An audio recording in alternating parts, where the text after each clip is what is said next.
in a world where we have, uh, huge amounts of energy resources, access to artificial super intelligent systems, yeah, what are the implications? And it sounds like it's going to be happening in our lifetime.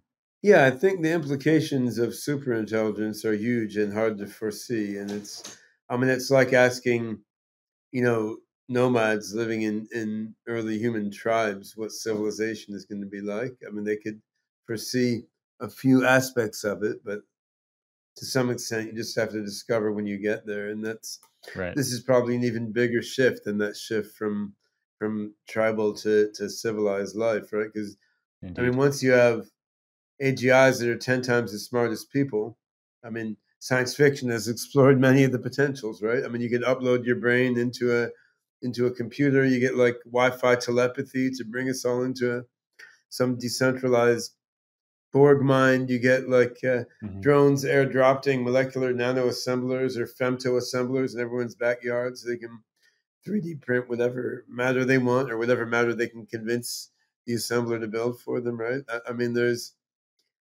options just going way beyond our current culture and way of thinking. So, I mean, I think that's fascinating to think about, and the confidence bars just have to be drawn really, really wide. And I mean, I say the same about people worried about the risk of superhuman AGI. I mean, you can't squash that risk to zero in a rational sense, right? Because there's just so many unknowns. There's also no reason rationally to assume the risk is super high either. I mean, we just don't know what's going to happen, and you may find that exciting or scary depending on your personality type, and whether you're optimistic or pessimistic about it really says more about your psychological or spiritual makeup than about anything else. I'm a very optimistic guy, so I have a lot of fun in life, right? I think the period between now and getting a human level AGI is easier to think about concretely, and there's a lot of meat to grab onto there, right? We can already see with ChatGPT, it's pretty easy to see that with fairly straightforward integrations and small improvements of this technology, a quite high percentage of what people get paid to do for a living can be automated, right? And including this interview, for example, I could see how ChatGPT can't yet automate this interview, but could you do it with slight advances of the technology, short of AGI? Probably. Like, ask GPT-6 what questions to ask Ben Goertzel in an interview, given what he's worked on and what's of interest to our listeners, and then train a model on me and say, well, what would Ben say to these questions? I do vary a little bit each time, but I have talked about most of these things before. Right. I have a neural model trained on myself, which totally couldn't do this interview as well as me, right? But yet, given how fast these technologies are developing, it doesn't seem infeasible. Now, if you take a topic I've never given an interview on before, but I'm interested in, say, integrating general relativity and quantum mechanics, right? So I've published a few papers on physics, but not a lot. I would bet you need a full-on AGI to emulate me in an interview on particle physics, because I'm just going to be coming up with a lot of stuff that I've never said to anyone, but have thought about a lot, right? But so that there's a limit, but the limit may be pretty high end, right? Because I mean, what we're talking about is quite high end in terms of journalism. Yeah. Even in that scenario, I think it would end up probably, you wouldn't need an AGI. It wouldn't necessarily be representative of your thoughts, but we could do that today by taking other cooler than me, right? Yeah, like it might take or other people's it would take my own ideas and integrate it with stuff other people thought. Then I would have to watch that podcast to see what my simulacrum had invented. Maybe it would change my own thinking, but it still wouldn't it wouldn't be a substitute. And I think there's a certain level of individual creativity which you don't get from these sort of weighted averaging type systems. And I think that until you have a full-on human level AGI, you're not going to quite get to that level of creativity. Like if you think about music as another example, I mean, I think we're not there yet, just like we're not there yet with journalism. I mean, right now, like Mindflex Magazine and SingularityNET Ecosystem, we've tried. You can't get LLMs to write an article as good as a person. I mean, it's not there yet. You can ask the LLM to write a sketch of an article, and it will look up a lot of stuff for you and save you a lot of time on research. But it writes boring articles. It doesn't have much zing to it, right? It doesn't really write the stuff you want to put out. But you can see how you might get there without having an AGI. And similarly in music, I mean, you can come up with auto-generated pop songs that sound like, the B side of a single or a random band you might hear in a bar. You can't come up with a really great song.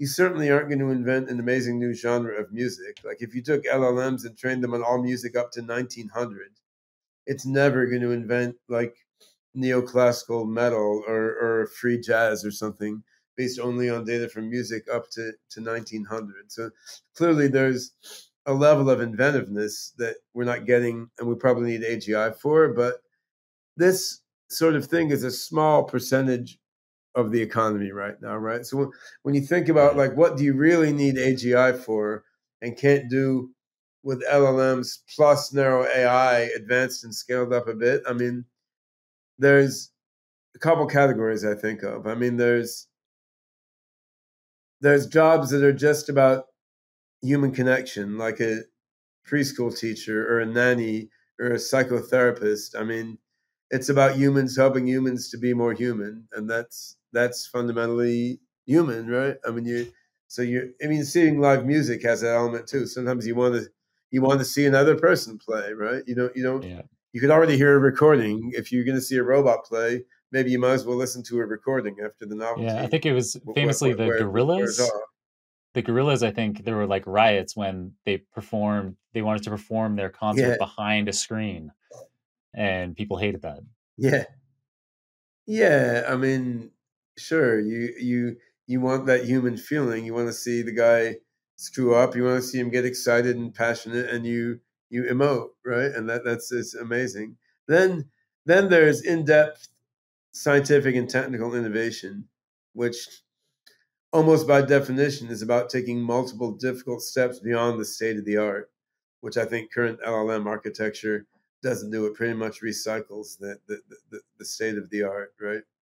I mean, LLMs can't even do high school math or like an undergraduate economics exam, let alone radical, innovative science, right? So then there's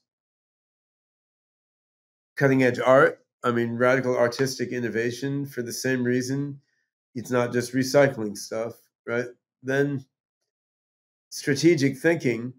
I mean, what it takes to be a really good startup CEO for that matter, or to be really good at the part of your job where you're figuring out who do you want to interview who might not be mainstream and on everyone's radar yet. I mean, there's some level of strategic thinking, like trying to go beyond the zeitgeist, right, and figure out like what weird may happen 3 or 4 years from now that no one's foreseeing, right? So that sort of strategy thinking I think also requires AGI. But the thing is, if you look at, deep human contact, radical progress in art or science, or wide ranging, deep strategic thinking, okay, these things probably do require a human level AGI. On the other hand, what percent of the economy consists of these things? Like, I mean, the first category of fundamental human contact is probably more of the economy than the other things, but I'd say 20% to be generous from all those things Right. put together, right? Yeah. So if you Yeah. think about it that way, it's like, okay, 80% of the world economy should be automated very soon, if not for frictions in rolling out technologies. Now, Frictions are significant though. Like in US, every McDonald's has some human being pushing the hamburger button. I mean, in Asia, most of them are you go in to push the hamburger button on a tablet. But in US, we don't like that. We want a human pushing the hamburger button for us. I don't know why. I mean, it's the economics of McDonald's franchises or something, right? So I mean, that's that example illustrates the frictions in rolling out relatively simple and mature technologies, right? Because for that you don't need any fancy machines. You don't need to automate flipping the burger or even sweeping the floor, right? It's really just pushing on a screen instead of waiting in line longer to have another human push on the screen. And pretty much everyone can navigate a menu to push the hamburger button, right? I mean that illustrates, even though 80% or so, in my guess, could be automated now, it's going to be a while till it all gets actually automated. But I mean, it's still going to happen fast in many industries, right? And this is going to have massively disruptive impact on the world economy. And I think in the developed world, this will inevitably lead towards some form of universal basic income because there's sort of nothing else to do. We're not going to let half the U.S. population like go homeless on the streets and rummage in the garbage. And Yep. in the developing world, it's just going to be a lot more complicated because in, say, sub-Saharan Africa, if most of the middle class jobs go away, that just means more people go back to subsistence farming, which means they don't starve, but they can't pay their phone bill or get prescription medication and become very disgruntled at the world order that is pushing them backward while the first world is like sitting at home playing video games and being served by robots. And in the mid-level developing world, like say Brazil or something, where I was born, I'm a dual citizen, US and Brazil, so I have some attachment there. I mean, it's too advanced for everyone to go back to subsistence farming. It's not rich enough to do universal basic income. A messy mix of things will happen, and you'll see a dynamic whereby the superpowers, offer various unpleasant bargains to developing countries to help them with basic income, right? I mean, so I think so that the unfortunate ethical trade-off I see here is the best way to avoid a bunch of horrible mess as the economy gets automated is to have rapid development of benevolent, democratically governed AGI. On the other hand, the best way to ensure that the AGI we develop is benevolent is not to rush it and take time to be sure we've got the motivational system and the ethical framework right.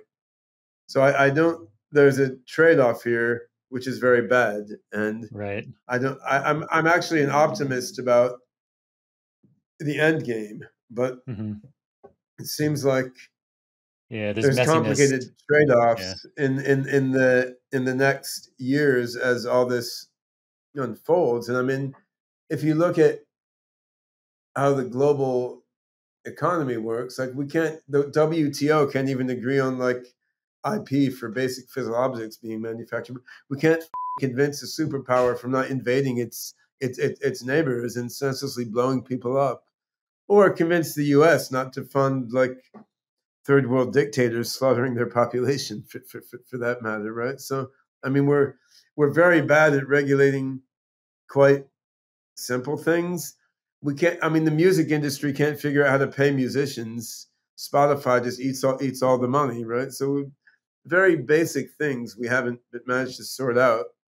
It's hard to see how we sort out all these more complex factors that are going to happen when AGI is unfolding. I think the more we can make open source, the more we can make democratically governed, the more we can make decentralized, at least you're giving interesting tools there that the world can use in ways that we can't currently prefigure in detail to cope with all these things.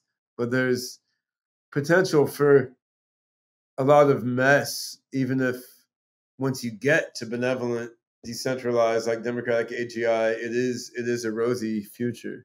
Yeah, I'm with you on all of your points. And, we've had systems that humans have developed, but quickly become out of our control for centuries or millennia, market systems that Yeah, they predominate become out today. of our control, yet they're within our control too, right? I mean, it's humans doing all this stuff.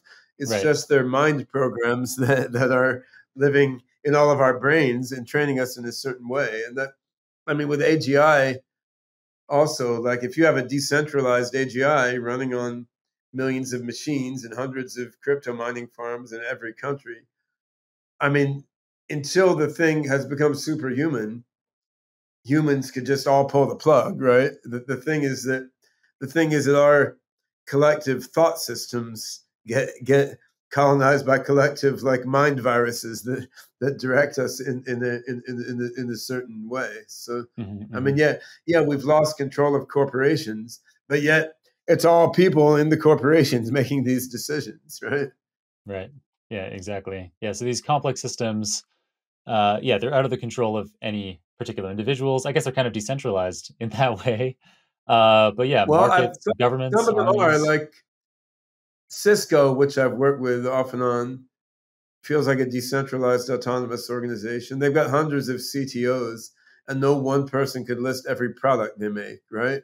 It Hmm. just, it's a great company. It accumulates money. It ingests other companies and assimilates their products. And it's like a vast amoeba in the tech ecosystem, right? So there's a lot of these sort of decentralized autonomous organizations that don't rely on any one person, and they just keep growing of their own accord. I mean, Linux, you would say, is like that, which is, Right. to my mind, a source for good, Yeah. predominantly, right? So, but Hmm.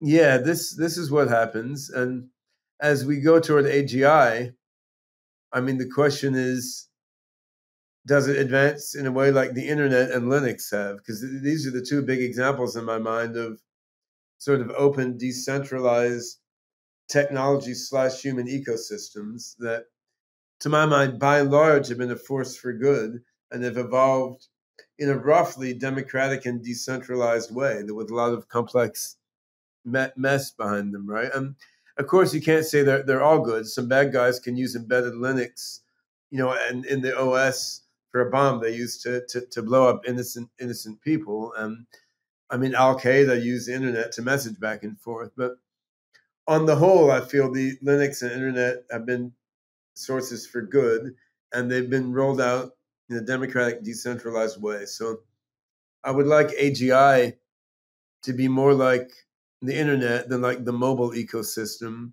and more like Linux than like centralized operating system stacks. And that doesn't seem entirely fanciful, although it's not how the AI ecosystem is evolving totally at this moment. But then you have, like, we all saw that there is no moat paper leaked from Google, where someone in Google's AI development team was like, hold on, the problem isn't us catching up with OpenAI. Sure, we can catch up with OpenAI because we invented transformers in the first place. The problem is open source will outpace all of us.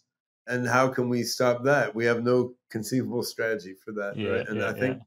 I think that was right, and I'm very happy about that, since I'm in the open ecosystem instead Yeah. of in the big company.